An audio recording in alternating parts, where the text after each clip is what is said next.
Well, listen, he's so good at getting off the ball when you try to jam him and get physical with him. And, you play off coverage, he's dangerous with the ball in his hands. And so kind of this catch-22 of how you deal with him. This is what I mean. This is a called run play down in the red zone. They're just going to throw him the football because he's got off coverage. Remember, everyone else is running a run play. He's just going to stand at the line of scrimmage because he's got off coverage, throw it out there to him, and then he does the rest. That's a touchdown. So next time down in the red zone, it's actually the same exact thing. It's another called run play, but they say, hey, heck with it, we're going to press him. Well, you press him, he's too good on the release, and he's too big, and obviously an excellent throw from Aaron. Then you get later in the football game,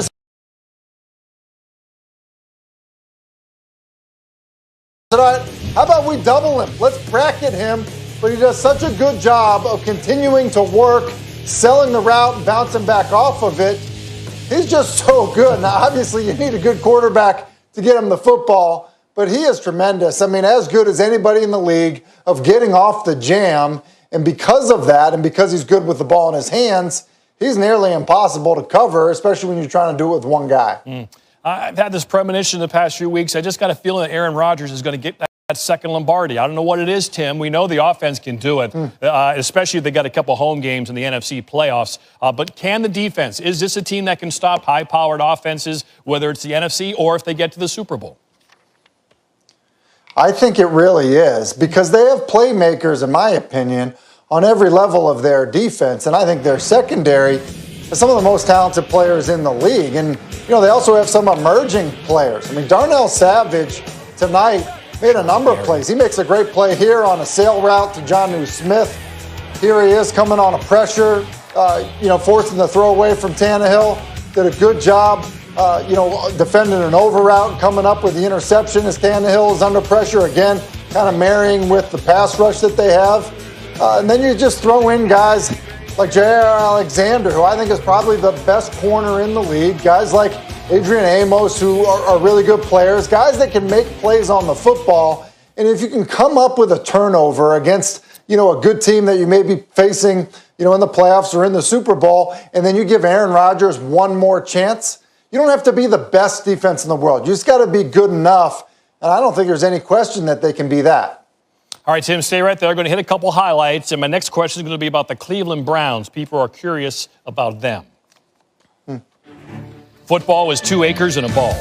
But in Pittsburgh, right now, there's a lot of drama, logo dancing, decaying offense, injuries on defense. Steelers losers of 3 in a row, but can still clinch a division with a win. Colts with a division title, or at least a wild card, on their minds. And they came out smoking on Sunday. Jonathan Taylor, Colts' first team to score a touchdown on their opening drive against the Steelers this season. They lead 7-0. Then Rivers drops back, blitz, T.J. Watt causes a fumble, Mike Hilton picks it up, returns it inside the 5. Steelers do punch it in to tie the game at 7. Colts get the ball back. Rivers, 22 of 35 for 270 on Sunday. That's a strike. Complete. T.Y. Hilton, 14 yards. Hilton passes Raymond Berry, 3rd on the Colts' all-time receiving yards list, only trails Marvin Harrison and Reggie Wayne. Had a great career. Taylor, again, 2nd touchdown of the game, 14-7 Colts. After a Steelers 3-and-out. They couldn't run the ball. Pittsburgh couldn't all day again. Rivers avoids the rush. Nice. Good feet and perfect throw. That's a strike to Zach Pascal, and that's the 420th career passing touchdown. That ties him with Western Pennsylvania native Dan Marino. 3rd quarter, Steelers got to get going. Deontay Johnson, great catch. Oh, yeah. Also a really good throw by Roethlisberger. Perfect trajectory. Johnson, no drop there. He had 8 catches for 75 yards. Steelers still down by 10. Roethlisberger loves to go to Eric Ebron down by the goal line. Ebron, 5 catches, 47 yards. That touchdown. Steelers offense finally trying to get some rhythm. Again, couldn't run the ball all day. They had 14 rushes for 20 yards. 1 yard a carry. Pump fake seems to work very well for Roethlisberger. Maybe do it more. Juju Smith-Schuster, no dancing before the game. He was pretty calm all game long, lowering his shoulder, pounding into defensive backs. He looked good. He led the Steelers in receptions with 9. And then the defense takes over late.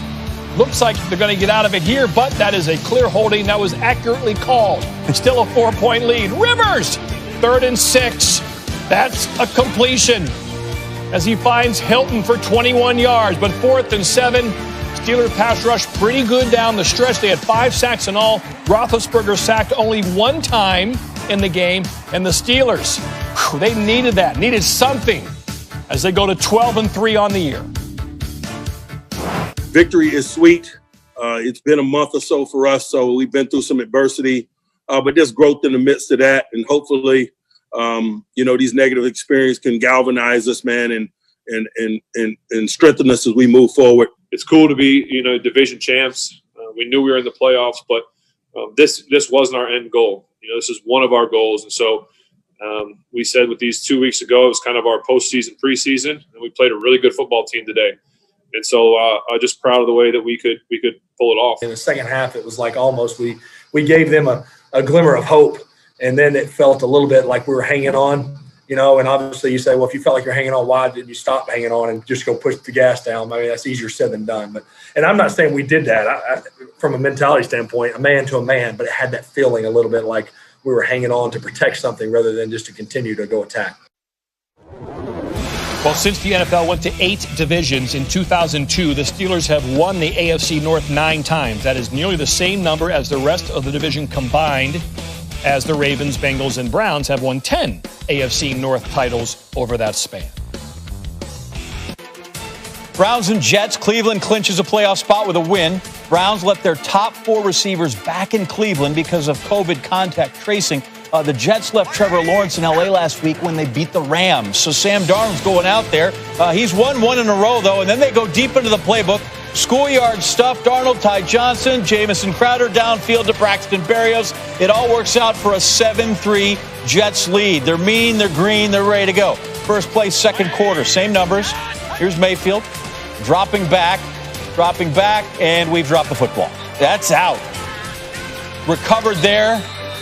Oh, Big 94's on it. See, the arm coming forward, the ball's gone at that point, so that is a fumble and turnover, and that is some noise. And the Jets trying to turn that turnover into points, and they're gonna. Chris Herndon has got it. Jets miss PAT. It's farther than it used to be. It's 13-3. Later in the second, Darnold scrambling. Off he goes. And now he just trucks Malcolm Smith.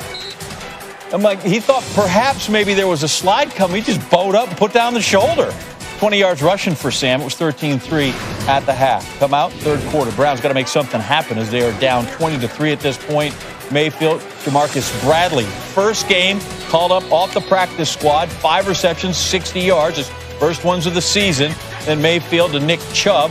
Thought the Browns might try to grind this thing out and pound it. They ran for just 45 yards in this game, but they get the yard they need there. It's 20-10. Cleveland still down. Mayfield. Red zone again, down on the 5. Here comes Kareem Hunt. 4 carries and 3 catches for him. Another missed PAT. It's 20-16. 4 to go. Mayfield dropping back. Tries to step up from the pocket. Taken down from behind. Strip. Ball's recovered. John Franklin Myers has got it. That is a costly turnover deep in their end. Jets get a field goal out of this thing. Sam Fickens now kicking off. I think that's the thing right there that drives all special teams coaches. You picked it out of bounds. Field's pretty wide. He didn't want to, but he did. He did. Browns get the ball at the 40. Mayfield. Austin Hooper inside the 20. First down. Now on 4th down. Mayfield. Who's going to snap this thing going there? And he's fumbled it for the 3rd time in the afternoon. And look at it. So now the ball ends up past the first down, right? Kareem Hunt's got it, but fumble inside the last 2 minutes can't be advanced except for the guy who fumbled it. Browns turnover on downs. They lose 23-16. Baker's assessment, he needs to be better. Pretty much 2020, all in 24 hours. Stuff happens, you have to adapt and change. It's not an excuse. I have to hold on to the damn ball. I failed this team. We had exactly what we needed to win this game, and I didn't do good enough. And that's it. There's nothing. I'm proud of these guys for being able to step up. I mean, these guys didn't even think they were going to play. So for anybody to criticize them, shame on you. Put it on me for not doing my job. Here's the thing. This one's going to sting for a day or two, but we have the Steelers to win and get in. Yes, I'm aware of what could have happened if we would have won today. I'm well aware of that. But it is what it is. So I'm going to have to roll with these punches. Backs against the wall, and we have to win to get in. So he laid out what has to happen for the Browns. Yeah. Right? Win to get in. AFC playoff picture. 8 teams 7 spots. Top 3 are already in, and the Titans, Dolphins, Ravens, Browns, and Colts will settle that thing as they get through this. There is one division, the AFC South, to be determined, and all 3 wild cards. And despite now 2 straight wins from 0-13 to 2-13, the Jets' late playoff push is not going to be good enough.